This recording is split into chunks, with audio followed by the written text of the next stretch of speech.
We're here talking about conspiracy versus culture. How you doing? I'm doing good. I'm doing good. Good. We And did how are well. you? I'm doing good. I was gonna say we did well tonight, didn't we? We're not Yes, like a bunch late. Like we, actually. I don't even know how to describe it. It's just we kept being late like by about half an hour or something, or even longer sometimes. Yeah. Um, but that's okay. You know, we've got kids. These things happen. So, why did I want to talk about conspiracy? Yeah, that is a good question. So, many it's a hot topic these days, but people like to talk about it like it's those people who talk about conspiracy. We don't talk about conspiracy. No, none of us believe in that. We're the good people, but those other people they believe in that. So, right? And therein is the problem, isn't it? It's divisive. It's incredibly divisive, isn't it? Because you always believe that your side is not going to do that. You know, is not going to look for conspiracies, and then and look down on the other side, and then what do we do in the process of calling someone else a conspiracy theorist? We do the same thing. We look down on others Yeah. by calling them conspiracists, but that's the same thing that conspiracists are doing, right? So it's so silly. I'm having a joke with myself here because it's kind of in my head. It's this really ridiculous notion, but I just think a lot of people haven't thought about that, about how accusatory it is. But you know, the thing is, we've talked about culture in terms of how it has to be voluntary before, right? Yeah. We've talked about culture in terms of it, propaganda is not culture. Propaganda is manipulative. Propaganda is you're being paid to make propaganda, right? I'm not saying you can't be paid to make culture, but propaganda by its nature is a certain kind of message, right? And you are paid to give that particular narrative. Yeah. So that's why I don't call propaganda culture. It's not culture building because it's what? It's conspiratorial. It is by its own nature, propaganda is by its own nature conspiratorial. That is, it's got an agenda, right? And it's enacting that agenda basically against culture, which is a voluntary, free system where you share your opinion and your views and you have a dialogue and you have authentic views, right? You have it's not propaganda, you have an authentic voice and you have authentic views. And how can you do this? Because you're not going to be punished for your views. So freedom of speech gives rise to great culture, great robust culture, because then you're allowed to just kind of believe what you want to believe, talk openly about the stories that you consider to be excellent and wonderful and noteworthy, foundational stories to your culture. You can talk about them freely. You can consciously say, this is my culture, this is not my culture, right? To each story that comes down the pike in theaters, you can give a check mark to or an X. You can just say, I don't like this or I like this, and then you can have a discussion about it, right? And discuss why you like it or don't like it. Well, propaganda is along different lines, right? Propagandistic content is meant for an agenda, and there are other people, right? The people who paid for that propaganda, for example, who will also stick to the party line and agree with that propaganda. So that's by its nature not free, right? It's not free thinking. So now, if a lot of people do agree to that propaganda, like totally, because maybe you live in a free society, and so you can decide to agree with the propaganda or disagree with it. That's fine. That's actually sort of a part of culture, right?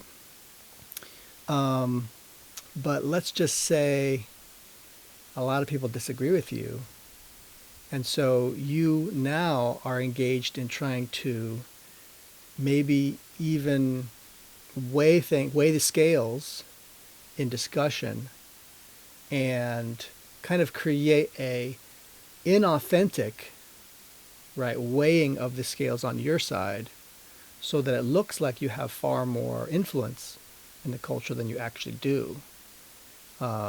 So this is how propaganda often corrupts good culture.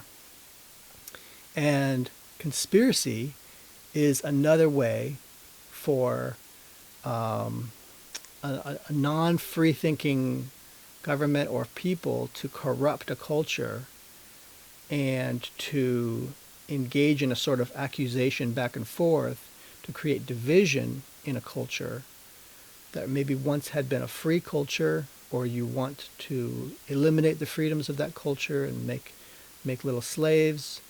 Then you can kind of try to divide that culture by divisiveness and creating hatred for one group against another group. And in doing that, you can, again, weigh the scales. You can start weighing the scales far easier and start creating manipulative weights and measures, so that eventually your propaganda will start winning out. But what conspiracy does is it's not just you yourself. If you do engage in one against that culture, you not only are coming against that culture yourself, but you're trying to create further division with others, so that it sows distrust and discord in the community. And so that way people will start stopping their free speech. They'll start no longer feeling free to have opinions about culture, about art, about a variety of things, because they'll feel like somebody's trying to use it against them. And there's a dishonest actor here somewhere. And so they'll start modifying their own speech. They'll start, instead of being generous, maybe, with others in their opinions, they'll start being, kind of distrusting and kind of vile to other people. And so when have we seen this in society? Well, first of all, Sun Tzu's The Art of War describes how you divide and conquer another culture, another people, by dividing it. So there's a variety of ways you can divide a culture or divide a people against itself in order to conquer it. But so there's that. But then there's also a lot of other things in history that have relied on conspiracy theories to grow and to thrive, and fascism is one of them, right? So fascism is an ideology that derives from Marxism and progressivism, in which the belief is that there's this evil cabal of people somewhere trying to destroy your nation, and so you have to work really hard to eliminate those impure elements from your society, and kind of like act in a way that's, I don't know, exemplary in some way, so that it promotes and protects and grows your culture and society. And so it's a very kind of narcissistic, selfish sort of, it is nationalistic. It tends to be nationalistic, but it's all about you and your people. And so it can tend to be racist. It can tend to be bigoted in some way. And so fascism relies on anti-Semitism. Well, it did. Hitler's version of fascism relied on anti-Semitism, which is a conspiracy theory, right? It's a theory that the Jews are terrible people. You can just chalk it up to that. But there's a lot of stuff behind that, which is a bunch of ignorant, disgusting nonsense. But communists and Marxists of all flavors have engaged in some sort of conspiracy theory like this, either engaging in it themselves or in accusing somebody of being these terrible bad people who are trying to destroy their society. And communists did the same thing against Jews in their own country, and nobody called them out for it. But they did call out the terrible fascists, which is good. They should do that. But communists still they get a pass, right, by history, because history is so generous. But there's lots of other, if you don't think that communism is a threat, that's fine. But there's lots of other philosophies such as feminism, environmentalism, anti-capitalism of many kinds, eugenics, Ludditism, which is kind of like anti-capitalism. Oh, Ludditism. Isn't that like somebody's a Luddite? It means they don't like technology? Yep, they don't like technology. As soon as the Industrial Revolution really hit, a whole slew of cultural fears just started like rising to the surface, where people were afraid that their whole way of life would be destroyed because these satanic mills, which William Burke described them as, a variety of people have described them as satanic mills. So there's often a Christian progressive element. There were Christians who participated in this kind of progressivism, which was to destroy the Industrial Revolution, or at least to raise a lot of skepticism about it in the 1800s. And so Ludditism is just more of like a sheer fear of technology, that it's going to destroy, almost more of an existential threat. Like the more we get technological, the more it's harmful to us, and we should fear it like it's a destructive force, and it's going to create zombies around the world, and they're going to kill us and eat us. So like it's very fear-based. There's not a lot of rationality to Ludditism, but they do have plenty of examples in Industrial Revolution to kind of draw a lot of ire against factories and factory work, and bad working conditions and things like this. And so there were some legitimate concerns there for sure.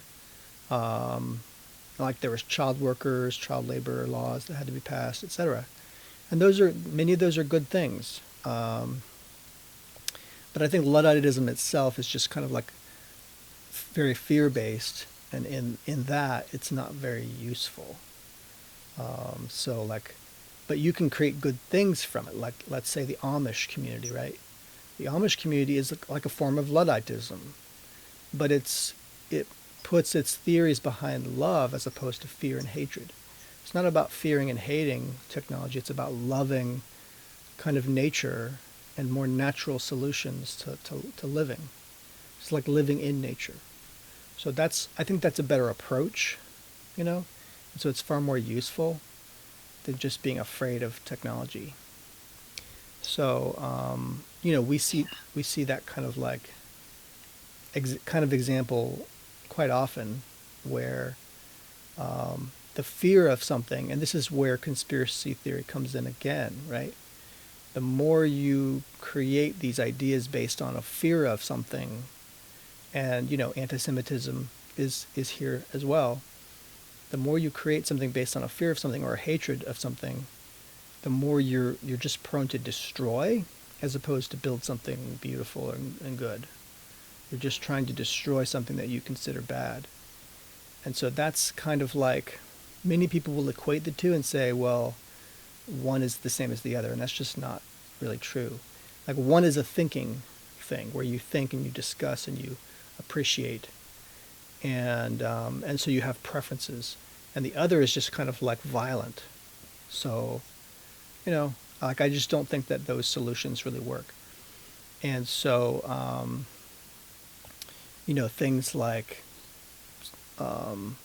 social movements that want to destroy are very prominent in progressivism and Ludditism and Marxism and fascism and all these kinds of extremist movements, communism.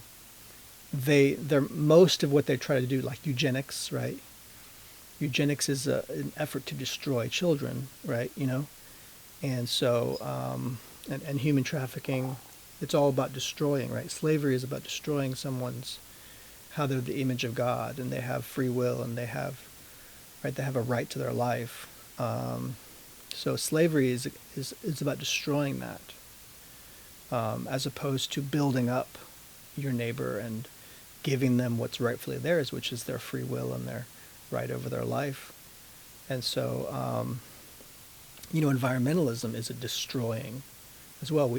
I think initially it was an appreciation for nature, but then it became destroying the things that we think are threatening nature. So then it became this angry, like red-faced attack on people that we just don't like, because we perceive that they're attacking something that's precious. And so we end up, instead of having a discussion, right, instead of having a voluntary, that's because that's really the foundational argument for what I'm saying, is that culture is about having a free discussion about what is good in the world. Yeah. And what has merit, and what we think is our culture is identified by, the values that our culture is supposed to have. And so we have to have a discussion about that. That's a free, open discussion. Nobody can feel like they're going to be judged or attacked or canceled for that, because if they do, then they won't have a free discussion. They won't be able to. So censorship is all against this. Censorship is the same fear-based approach, right, to things that we don't like. It's, oh my goodness, I don't want to, like, it's very childish. It's like how children approach an issue. So in this, children aren't really qualified to manage their own lives. So similarly to, communists and people, they literally aren't qualified to run their lives, because they have to get someone else's money to do anything. So they can't create, it's not that children can't create worth in society. They just don't really know the best ways to do it or how to do it, and they don't have the courage or the strength or the capability, really, emotionally, right, to do all that. So communism and progressivism and fascism comes from these collectivist ideas where we have to stick together and help each other, because if we don't, society will crumble and fall apart, because we don't have the capability, the resources, the ability, the knowledge, the know-how, the confidence to do it on our own. So we need the comfort of the crowd, of the mob comfort, and this gives us comfort, and it also makes us feel like our opinions are correct, right? The more the mob agrees with you and says yes, the more you feel comforted by this mob, and so you don't deviate from what the mob says, because the mob is giving you the comfort you need. So it's the warm blanket that your parents never gave you. Right, so broken families turn to this very easily, and alternate families that you create when you leave home and go to college or go to school, alternate communities like cult communities, where you didn't get this at home, and so you turn away from your parents and their conservative traditional ways of life, and you enter this cult community that kind of rubs your back and says, everything's going to be okay, you're going to go to heaven with us. Just drink the Kool-Aid. Like, just have the Kool-Aid, and we'll all have it together. And so this will give you comfort, right?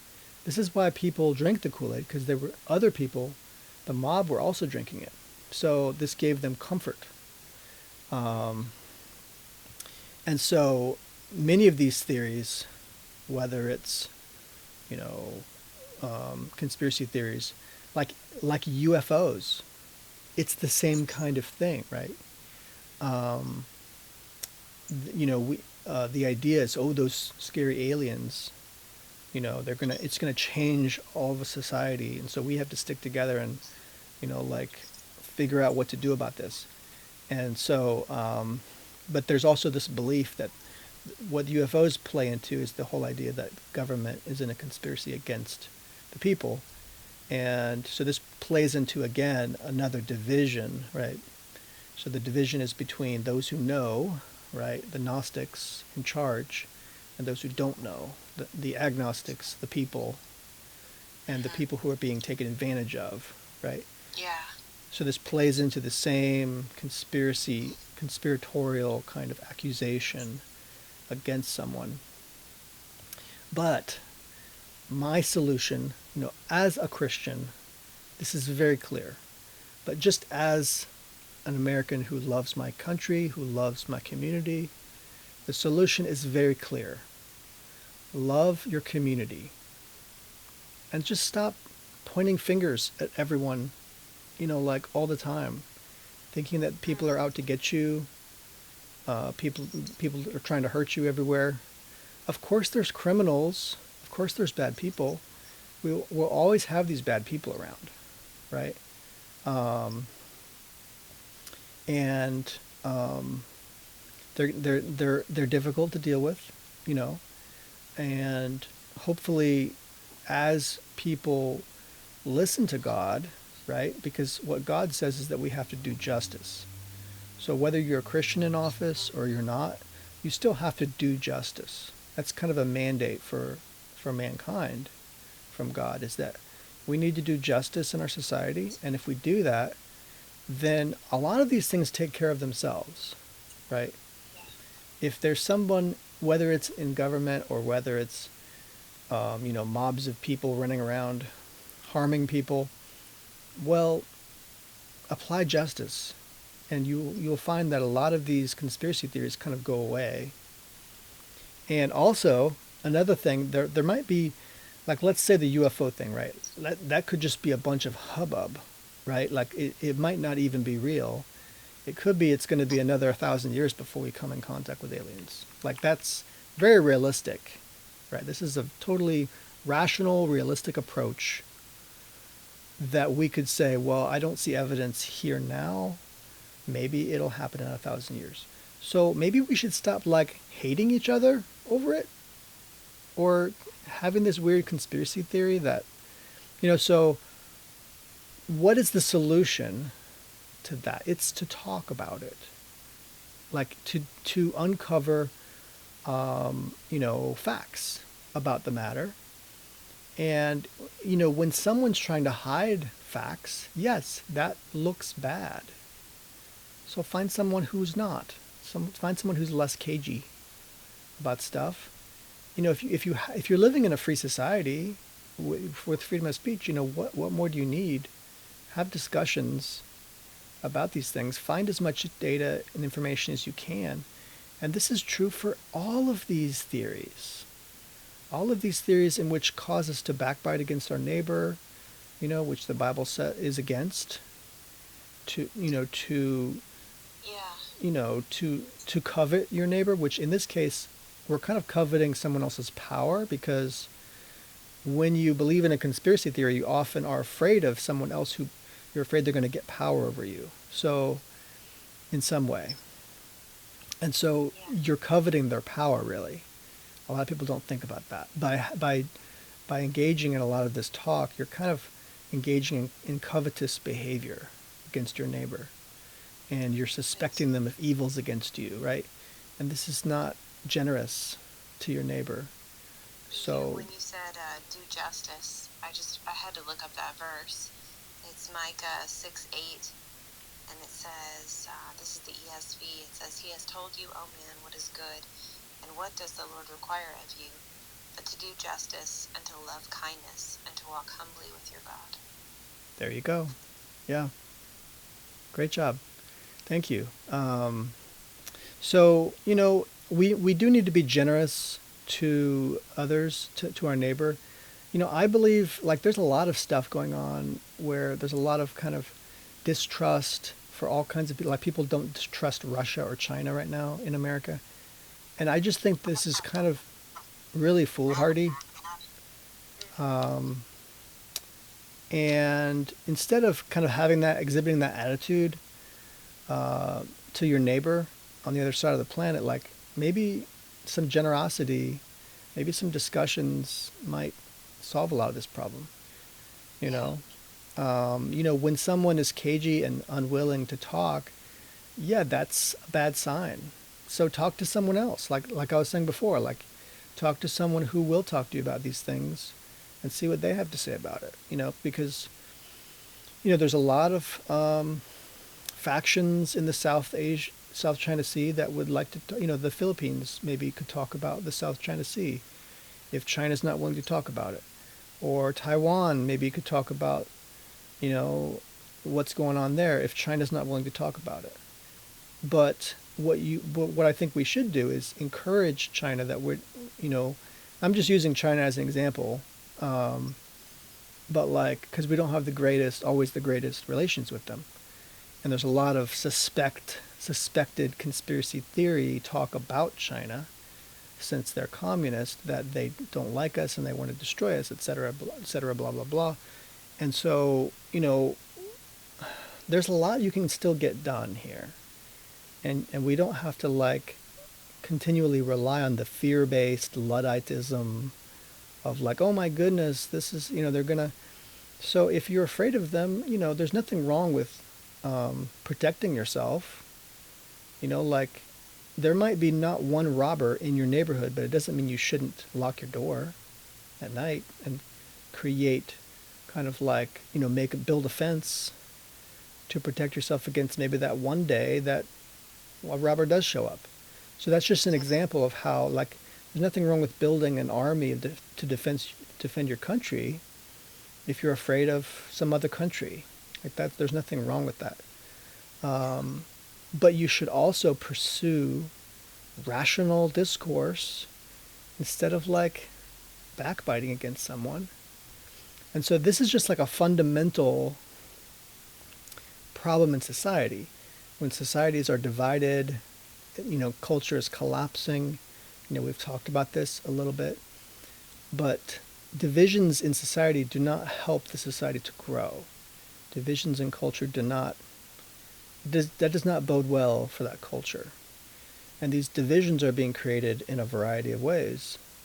And one of them is continually pointing the finger at your neighbor with conspiracy theories, saying, and the funniest, the one I was laughing about before is the idea that you're pointing the finger at your neighbor with conspiracy theories that they are engaging in conspiracy theories. When you're the one pointing the finger at them, and the conspiracy you're creating is to collaborate against your neighbor by accusing them of something bad. That's the joke. That's the irony, is that by pointing the finger against your neighbor, you're actually conspiring against them. So you don't realize that you've actually become the very thing that you don't like. Well, it's apparently kind of like mimetic violence, isn't it? Mimetic violence. Oh my goodness, honey. Yes. Wow. It's you're imitating the bad behavior that you see, and you're not exactly rising above it or showing an alternate perspective. You're just mirroring it. Yep. Rene Girard, the mimetic theory. Yeah. The scapegoat mechanism eventually takes place as you continually mimetically attack your neighbor. There's covetousness involved with that, right? There's a lot of strange human behaviors involved with hating your neighbor. And one of them, is to do conspiracy theories against them and to covet their stuff and to just find things against them, unfairly, being ungenerous, And so you're right, mimetic rivalry, which is part of Rene Girard's theories, is that if there's an exemplary person in your community, you will gain admiration from many people, but you'll also gain ire. Like you'll gain a lot of people hating on you rather than just loving you. And this is part of the mimetic rivalry theory. And so they become a rival to you, and you it's kind of like you hate that which you love, or you love that which you hate. When someone gains an inordinate amount of power or money or something, they have a beautiful wife or something. Like I say that because the Bible talks about that, right? It says don't covet your neighbor's wife or your neighbor's stuff or things like this. And so if they have a lot of cool stuff, keeping up with the Joneses, right? This is the same mimetic rivalry. Yeah. So this is why it's bad. But also, it's not being generous to your neighbor. It's kind of being a bad neighbor to them. When you're continually comparing yourself to your neighbor, it's bad for you too, because it's not appreciating what God gave you as it comes to your abilities, your resources. Maybe you have a different kind of family. Like you could have a lot of things that your neighbor doesn't have. But if you're continually looking at your neighbor and judging them, then you may end up being a rival to them mimetically, because you will mime them or kind of imitate them, right? Because they're so admirable, and then eventually you start to gain a sort of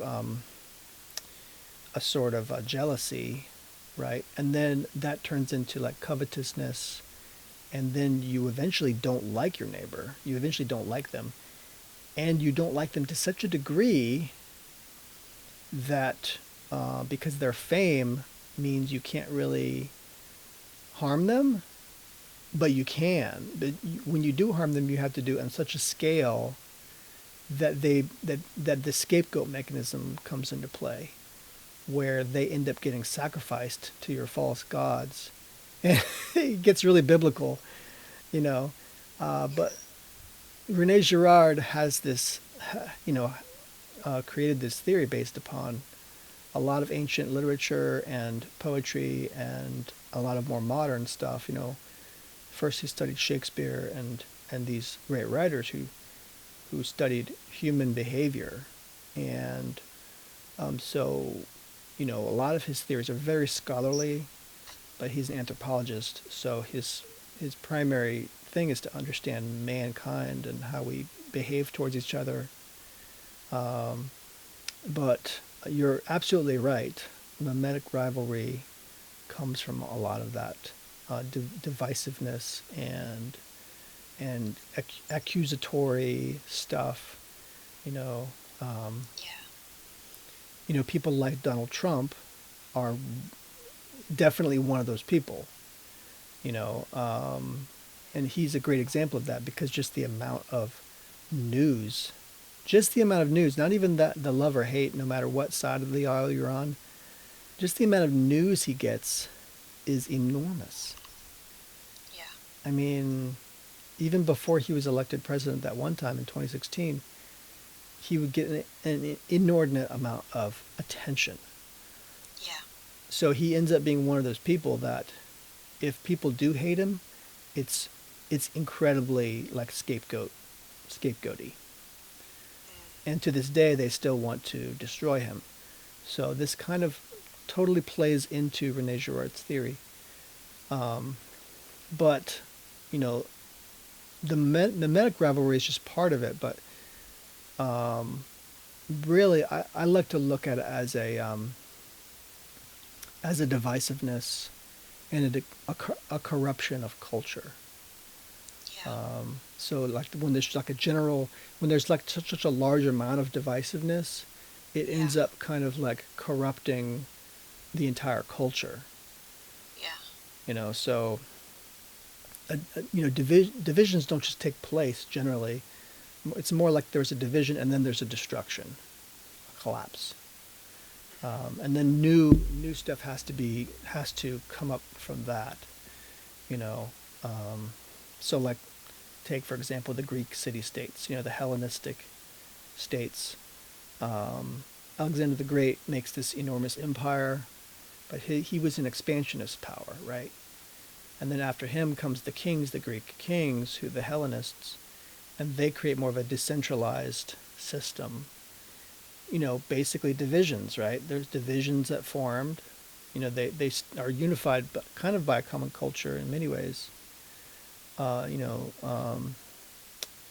but then what happens is that it kind of collapses in some ways, right? There's not as much power as they once had. And then what rises from that? Well, Rome, you know. So it's almost like it's like a collapse, and then there's a power vacuum, and then something fills that vacuum. Yeah. So that's really more of like what you end up seeing is that culture divides, and then collapses, and then another culture takes its place. Yeah. That's basically what happens. So in America, for example, we already have kind of a system that's somewhat decentralized because we have 50 states. We had 13 original states, colonies from the colonies. And so from the beginning of our nation, we already had divisions that were natural divisions, right? And then we had another division that came with the Civil War, which just reminded us that our union was not immune to destruction. So when Lincoln was like, my objective is to make sure that our union is immune to destruction, he just showed that it wasn't, because it took so much violence, and that violence is not going to sit well on a lot of people. So, you know, when the UK could eliminate slavery without firing a gun, why is it that we have to do that? So there's a lot of cultural division that remains, I think, to this day. And it has less to do with slavery than it has to do with just different cultures that are based on different things, different values. And you could say that the very difference is just republicanism and federalism. So, you know, a more decentralized structure or a more centralized structure. And so the North wanted more centralization, and the South wanted it more to be, decentralized. And that's what they believed in. And so that you could say that that's the dispute that has remained in our country, is just the fact that there's people who still believe that we can dissolve the Union simply through secession, and there's other people who say, no, that's impossible, you know. And I'm not saying Lincoln was wrong to do what he did, but, you know, obviously, if you're going to have a American Revolution and you're going to have a Declaration of Independence from the UK, clearly you can dissolve the bonds of a former treaty or nation-state status. Like, clearly that can be dissolved. You just have to have a cultural difference that's great enough to create that schism. So, you know, and I say schism on purpose, right? You know, people today love to talk about Christendom and how great Christendom was, and they forget that we had schisms from the very beginning of Christendom, and they still exist today. And you can still talk to a fellow believer, and then they'll get in your face about doctrine. And so, so you're like, okay, I thought we were all brothers in Christ. Is this how brothers treat each other? Apparently, like, apparently that's how it works. So, so these are divisions that can be very lasting divisions. You know, do I think that's a good idea? No, absolutely not. I think conversation and community and dialogue and freedom to do that is the solution to all that. you know, and, you know, we have to understand that even if we do have a good, fair understanding of the other person's opinion about, let's say, the filioque, which was what caused the schism, like we have a fair understanding, a totally clear understanding of what the other person believes about that. That still doesn't mean they're going to agree with you or that you're going to agree with them. So, some people might say that's the limitation of dialogue, and I would say no, no, no. That just means you're just that dialogue is a very long-term process of accepting and loving your neighbor. That's just the beginning part of your process, you know. And like anybody who's married, like us, um, knows that, like, just because you have an understanding and just because you have peace and you love each other does not mean you agree about everything. That's kind of ridiculous. Like, it's a silly notion. So it's just because we're different human beings. It's just by the very nature that I'm a man, you're a woman, I'm a this, you're a that. Like, we have things that, like, I like milk, you don't like milk. I'm a milk drinker. Like, I don't even have a choice about that. My body just likes it. So it's not like it's not worth disliking someone over that. And the same is true for lots of doctrines and disagreements, because there's plenty of Christians, and this doesn't even have to be a religious debate, but it's like, if you have different experiences in life, and then you have your unique perspective on things, which everyone has their unique perspective, those experiences you have are going to form your opinion about life, your opinion about ideology and religion and politics and all these things. So discussing that, explaining that to someone else can start you out on a journey to understanding each other and maybe even agreeing, but you're just starting out when you do that. Like, then there's a lot of kind of empathizing, right? And going down the road in someone else's shoes for a while. And that's just a desire to love and appreciate them. And you may never agree with them on everything they did. And you know why that's okay? Because lots of people don't even agree with themselves. That's Yeah. just the God's honest truth. Yeah. Many of us will be like, well, this is what I think, this is what I believe, but I don't know why I believe it, or I just don't know how to break myself from this belief. And then Yeah. give it a few years, and you're disciplining yourself, and you're deciding, I want to break myself of this habit or this belief. And you can. Like, you can do that. But it might take a long time.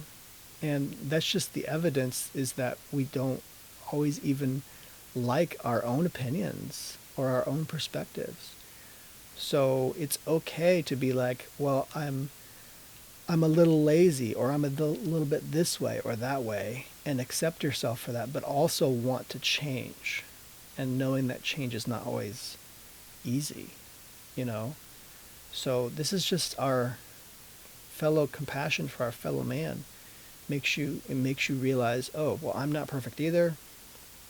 I make mistakes sometimes too, so I can show some generosity to my neighbor and understand that it's not always about getting your neighbor to change for you. Maybe it's about you changing for your neighbor, and maybe if you both changed a little bit for each other, that would be the most gracious thing that could happen. So, what a great relationship when you can do that, Yeah. you know? Yeah. And then be kind of like, every day appreciate the fact that your neighbor did something for you like that. Yeah. That really means a lot. So, like, these kinds of simple solutions can change the world, and as that's not a joke. It's reality, but it does have to happen, like, a little bit at a time. And studying Rene Girard will make you conscious, for example, of your own mimetic strange desires, and behavior. And also reading the Bible can help you to do that, and to understand that it's not negotiable for you to love your neighbor according to the Bible. It's a command, and it's the second greatest command God ever gave us. Love God with all your heart, mind, and soul and strength, and love your neighbor as yourself. Right? So you love them the way you love yourself. You feed them, you nurture them, you appreciate them, you understand their needs, like the way you would to yourself. Right? Yeah. And these are the simple, elegant solutions that Christianity has for culture and for the world. And they're not weak. They're incredibly brave. People are willing to die for these beliefs. And so, I just think a little bit of this goes a long way. And things like, conspiracy theories, whether it's, that capitalism is bad, which is free trade with your neighbor. Capitalism is bad, or men are evil, like the way feminists believe men are all evil, or that UFOs are trying to take over our government or something, like, or that people are trying to destroy our environment so they can just have a bunch of money and they want to just slash and burn, or or there's evil Jews trying to destroy our world somehow. Like, I don't know how this is going to happen, but like, there's people who believe that. And I thought, when I went to school in the 80s and the 90s, I thought that was all dead and gone. I thought that those fascists were defeated, and, sure, there was Muslims who didn't like Jews, sure, I understand, but, they're not necessarily going to stop the nation of Israel just because they don't like Jews. And so I thought, well, they'll defend themselves, and maybe they'll have a war or two, but I don't see Israel going away anytime soon, just because some Muslims don't like them. So, and our country was always a bastion against terrorism, which appeared to be the solution that they were using against the Jewish state. So, we seemed to be doing well against Islamofascism, and we already defeated German fascism. So why is this happening now? It's very clear why. Because there's a collapse of our culture. And so there's going to be more and more conspiracy theories just against this person and that person and that person, because that's what's in the water right now. This is what it looks like when a culture collapses, is that everybody starts to engage in infighting, and there's no peace. There's only hatred and division against your neighbor. And so what gives your culture and your community and your society peace again is true principles based on things like the Bible, which talks about loving your neighbor. This is not negotiable, people. You're not allowed to just hate your neighbor. And it creates so many more problems than you think it does when we do that. So find it in your heart, my friends, to, instead of hating and attacking your neighbor and thinking that this is the solution to your problems, is to hate on someone else and blame somebody else for all your problems, which is literally what Germany was doing against the Jews. They were blaming the Jews for all their problems, which they accrued from World War I. So, Treaty of Versailles was not good to them. And so they blamed the Jews for a lot of that. That's just the bald facts right there. So we should not be doing this, people. We should be loving our neighbor. And if we're stuck in a situation that's not amiable, it doesn't make it, it's a tough situation. You gotta pray, ask the Lord to help you to get out of the situation. Maybe you're in debt, or maybe you're in a bad marriage, or maybe something, has gone wrong. You've gotten in with some bad people, some criminals, or, like, it doesn't have to be a criminal. It could just be your neighbor who's mistreating you, or you're mistreating them and making the problem even worse. So I have experience with this, as you know, honey. And it would have been better if I had just ignored it and prayed and asked God to solve the problem for me. And so I had to learn from that, from being in a bad relationship with somebody, with your neighbor. And so let's not just point the fingers at other people and hate on them. Instead, right, make good art, listen to great music, write a good book, create something beautiful, and talk about it. Talk about other people's stuff. Talk about what they like. Let's say your neighbor turns their music up too loud. Maybe listen to it and go, maybe there's something in this polka music I didn't like before, but now I really starting to like polka music. Just try. Yeah. Okay? And, maybe they'll start liking your music too. That could happen, but God can help, and, go to church. Your church can help. Like, we can be a part of the solution instead of part of the problem. And, it doesn't have to be that there was a conspiracy against you in order for things to go wrong. Life is already tough enough as it is, for it to have to be a conspiracy theory. Like, it's unnecessarily thing you just add on top of there to make it more difficult.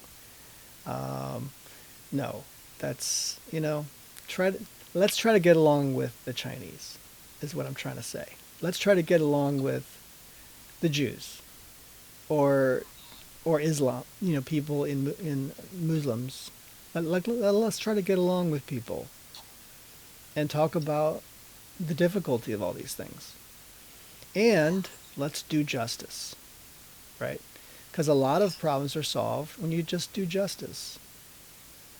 So you got to figure out what that is. Sure, it's a little more than just a few words here.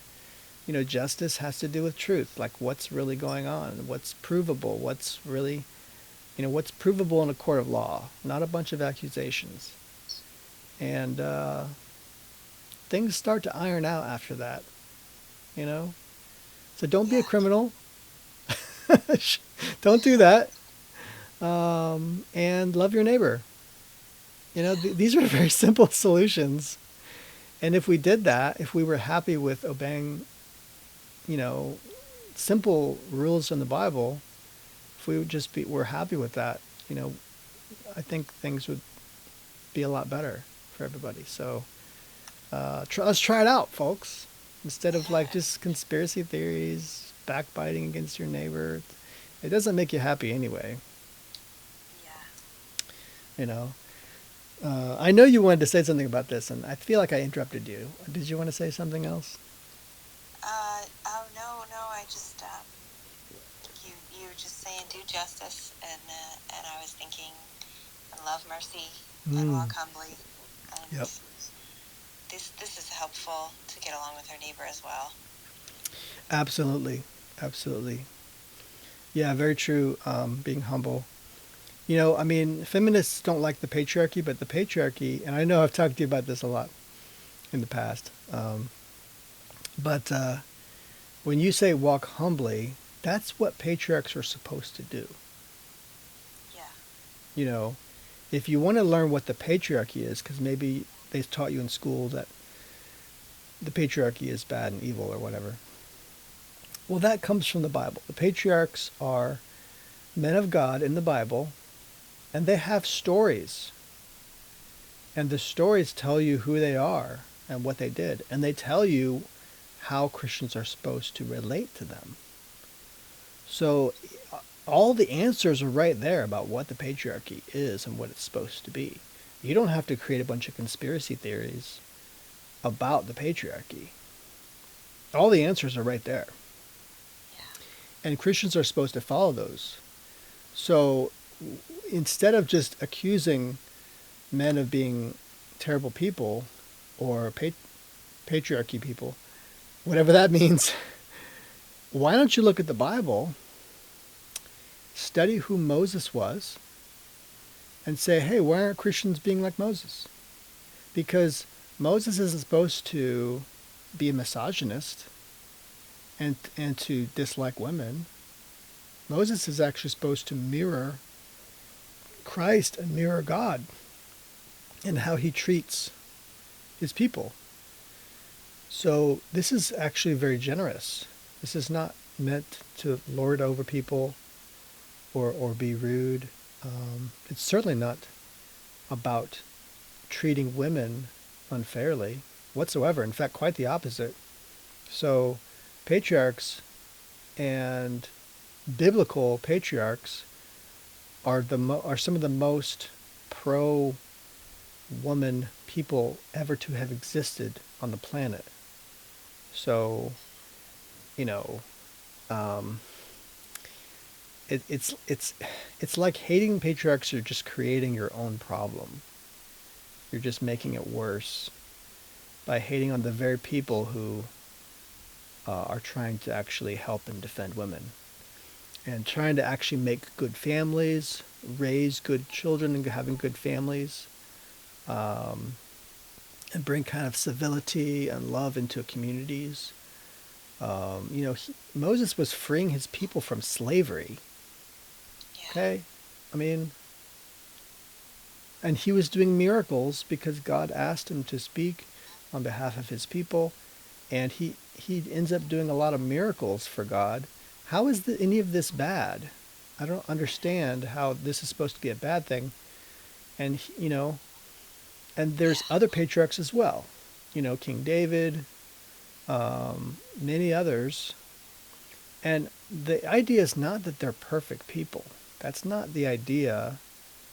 The idea is that they are supposed to mirror God and be as obedient to God as possible.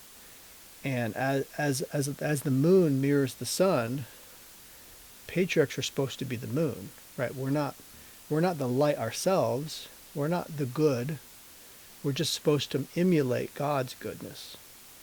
And as we fail, we apologize and we repent and we say, I'm trying to do better, and it's not whatsoever that we're perfect people. That's a total misunderstanding of Christianity in general. You become a Christian when you admit you're not perfect. That's how that works. So it's not whatsoever about me being holier than thou. Christ is the Holy One. We're not holy. We go to church, we fail. Like that's what we do. You see us at church failing. That's how that works. That doesn't make us hypocrites to fail, by the way. Because we don't. Hypocrisy is when you claim to be something that you're not. So we don't claim to be perfect. So how can we be hypocrites when we make mistakes? You see, this is all just a big lie. And feminism was actually part of that whole Marxist, progressive, social construct that was happening at the time, which was against technology, right? And so it was a social movement that was afraid of the Industrial Revolution, was afraid of capitalism, was afraid that the European way of life would end. And so they were afraid, they were Luddites, and they were afraid that things would go bad. And so progressivism was a social movement, and feminism was part of that movement because they believed that these powerful men were creating these satanic mills, right? And were sending women and children to work there and everything. And so they said, well, if you can't beat them, let's join them. We'll become the evil satanic mill workers. We'll take over instead. And is that really the best solution? I don't think so. They became the very thing they hated, you know, um, and so yeah. Again, let's not hate our husbands, right? Let's not hate our neighbors. Let's not hate children, which they also led them to hating their own children. So feminism is a very dark path, and it's relies on conspiracy theories, just like Marxism and all these other groups. Instead of relying on these theories, love your neighbor the way God demands. Well, what I experienced with feminism was, and maybe this is sort of what people experience with Marxism as well, was someone sort of telling me what I wanted. Yeah. And, telling me that what I really wanted in life was a certain kind of lifestyle and a career. And that I wanted that more than anything else. Right. And that, women were seen as weaker and vulnerable culturally, so that, and maybe not as smart, and so that is offensive, and so I'm meant to sort of prove that idea wrong. Right. And a lot of it was that I now have the freedom to do these things. So it was kind of like, look, women have these rights, and women want to do this, and now they need to step up and have this reality or have this life. And things that were feminine were made you too weak or made you too vulnerable. And right. And so instead, you needed to be a strong woman. Yeah. By maybe hardening yourself a little bit, and maybe acting like a man in some ways, or just taking on some of the negative characteristics of masculinity, right, as a way of competing with men, or as a way of not being a victim, right, not being taken advantage of in some way. That's what I was looking for. Not being taken advantage of. Yeah. Right.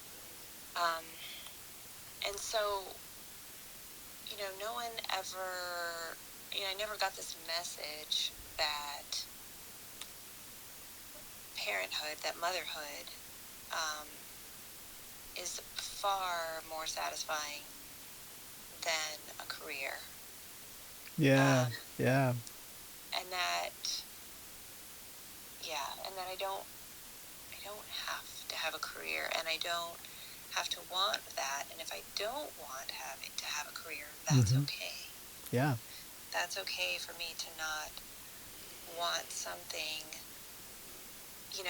some kind of job for myself, to make some kind of name for myself. That was kind of the message that I got when I was younger. Wow. And it wasn't so much specifically what you're saying about the patriarchy. Right. Because I think that's maybe newer language that people are using now.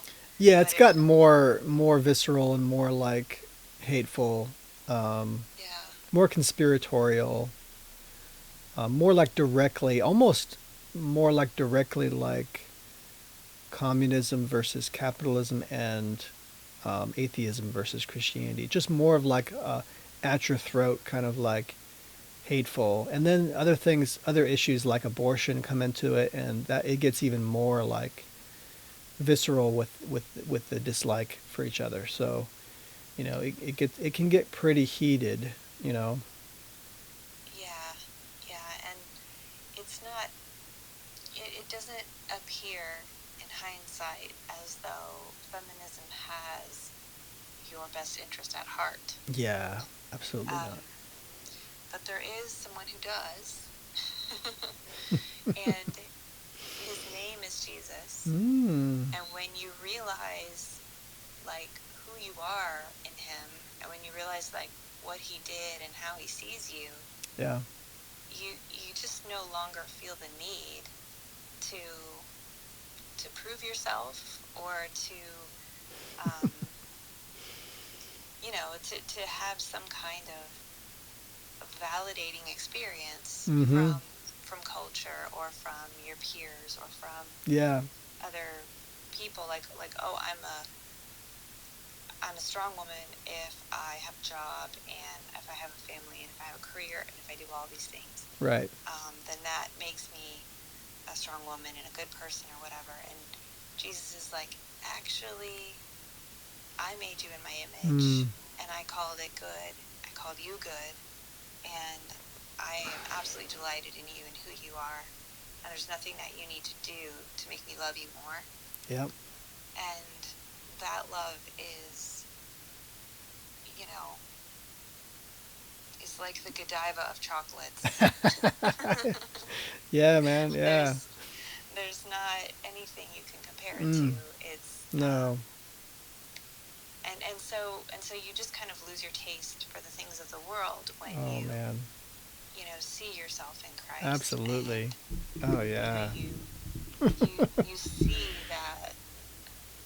You see that Jesus says, the last will be first and the first will be last. Mm-hmm. And here's Mary Magdalene, and she sees Jesus. She's the first one to see the resurrected Jesus, and yep. The way that he treats women.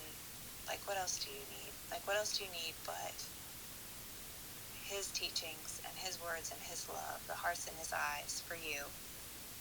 I the thing is, he doesn't have an agenda. I think he just knows what we all need. Mm-hmm. Do you know what I mean? Like, whether you're a man or woman or child or old fogey, you know what I mean? Like, we all have needs, and he knows what those things are, and he provides us with what we need.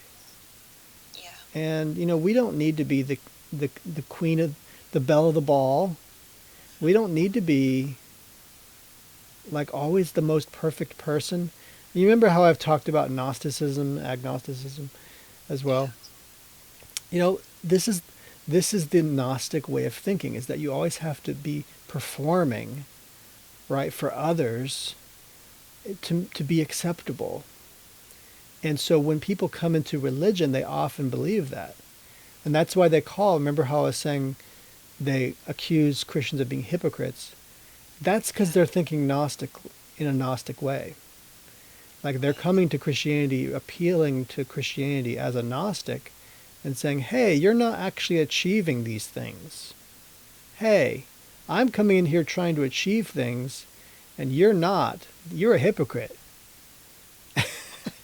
That's because they're thinking like a Gnostic. They're not thinking like the way Jesus asked us to think, which is to love him and to appreciate him and to make him your righteousness.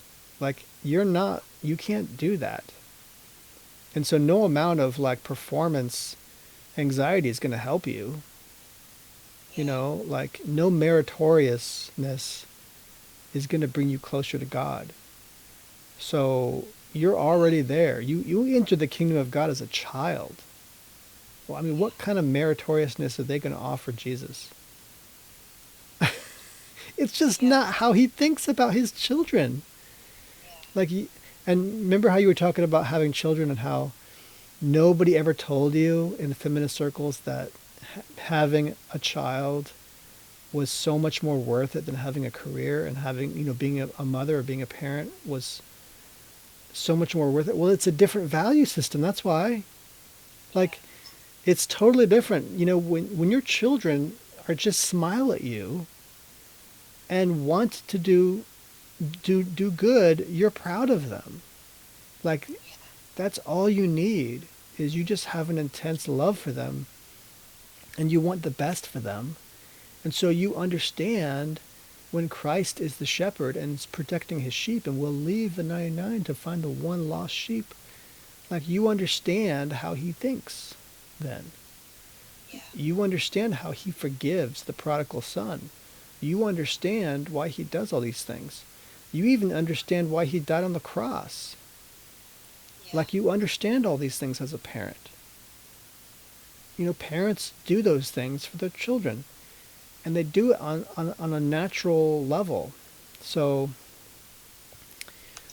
it's a different value system than a Gnostic approach to religion. A Gnostic approach is more about me, how great I am, what I can achieve, how can I impress people, and my merit, and versus someone else's merit, right? It's also a comparative analysis between you and some other peasant who just showed up in the church and is just not as good as you, right? So this is how these people think. They don't think in terms of generosity to their neighbor. They don't think in terms of, well, I'm also a sinner like you are. They don't think in those terms. And so they're always trying to one up their neighbor, not necessarily overtly, right? But it's like, what is it? It's showing up your neighbor, and it's like the Joneses, right? So you're always trying to one up your neighbor. The mimetic rivalry is rich, and then you're like backbiting against them and accusing them of conspiracy theories, and all these things is part of that.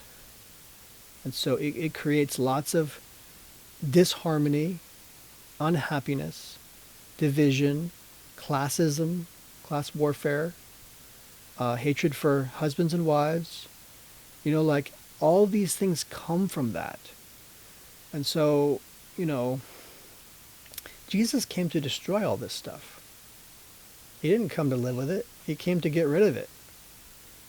And so I still see today Christians, like thinking like Gnostics and thinking that they can be good enough, and the truth is we're just not. We're not all that. Like, we can be good people, but that's only because we're being obedient to God. He's showing us the way. He's modeling us the proper behavior. Just like when you're a kid and you see your parents do it the correct way, right? You're modeling they're modeling the correct behavior for you. And so Christ modeled it for us. We watch him, we look at him, and we see his how much love he has for us by dying on the cross for us. And we, that's what we do. So. Yeah, there's this verse in John chapter 17. He says, I pray that they will all be one, just as you and I are one. Yeah. As you are in me, Father, and I am in you. And may they be in us, so that the world will believe you sent me. Mm. I have given them the glory you gave me, so they may be one as we are one. Oh, yeah. That's great stuff. Oneness is, yeah. is Through Christ's blood. Yeah. Through Christ's blood, the remission of sins. We have oneness with him, and then with each other in the church. Yes. So. Yeah. And didn't you want to talk about that on your podcast? Well, yeah. Yeah. When are we going to do that? Well, I thought we could do that tomorrow, if you want. We could go live tomorrow on X and talk Cool. about the Christ as the all in all. Yes, that sounds great. Yeah, but I'm glad you mentioned that, because I just posted on YouTube a third episode number 3 to Mm-hmm. When We Love Jesus Good. podcast, and it's the we realize He is God when we Oh, love yes. Jesus. That's great. Yeah. Yeah. It's a serious realization to make. Yeah. But it explains so much in the Bible when you make that realization. It's like, it explains so much. It's like, oh, wow, this is, like, they weren't kidding, you know? And so, like, because it was not lawful for a Jew to bow to a man. Like, you weren't supposed to do that. And so when someone bows to Jesus and Jesus is like, yeah, like, he didn't push them away from doing that. Right. Right. How can he be Jewish and not push them away for bowing to him? Unless he's the aforementioned prophesied Messiah. So yeah, we can get into that more. But love you guys. Thanks for showing up and hearing our little talk on conspiracy versus culture. It's a very serious matter around here. And so we're doing good stuff. I just got more videos up on YouTube. Some really cool shorts up on YouTube. Oh, thank really you. Cool. Yes. So we're trying to make it accessible by making these longer episodes shorter, so people will watch the shorter episodes, because a lot of people won't watch a long episode. So I'm putting out shorter ones. I actually put out a short today, and which is also on Instagram, a reel on Instagram, which I just started doing. So thanks for keeping up with us and paying attention to what's going on. We got more coming up for you in the future, and stand up for the culture. Yeah. Yeah. Oh yeah, I didn't ask you where they can find you. You're at When We Love Jesus. Yeah, so here on X, it's When We Love Jesus, and on Facebook and YouTube, it's Rebecca Loves Jesus, and on Instagram, it's Jesus Loves Rebecca. Yep. And I'm at Jon Edward Croft and at the Media Moses, and you can find my work on MediaMoses.com. So love you guys and appreciate you, and till next time, keep standing up for the culture, and we'll talk to you again. All right, bye.